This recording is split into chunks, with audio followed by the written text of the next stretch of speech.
Saudi अरब, मुत्तहिदा अरब अमारात समेत अरब ममालिक में आज ईद उल अजहा मजहबी जोशो जज्बे और भरपूर अकीदत के साथ मनाई जा रही है।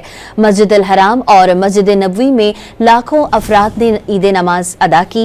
इस मौके पर उम्मत मुस्लिमा की सरबलंदी और तरक्की के लिए खुसूसी दुआएं की गईं। उधर मकबूजा फलस्तीन में पाबंदियों और रुकावटों के बावजूद मुसलमानों की बड़ी तादाद ईद की नमाज के लिए मस्जिद अक्सा उमट आई। इस मौके पर जज्बाती मनाजिर देखे गए। हिजाज मुक़द्दस में हज बैतुल्लाह की सादत हासिल करने वाले 16 लाख मुसलमान भी आज कुर्बानी का फरीजा अदा कर रहे हैं और वो सर मुंडवा कर एहराम खोल देंगे।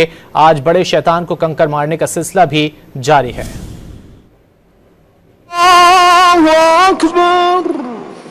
अल्हम्दुलिल्लाहि रब्बिल आलमीन अर्रहमानिर रहीम मालिकि यौमिद्दीन इय्याका नअबुदु व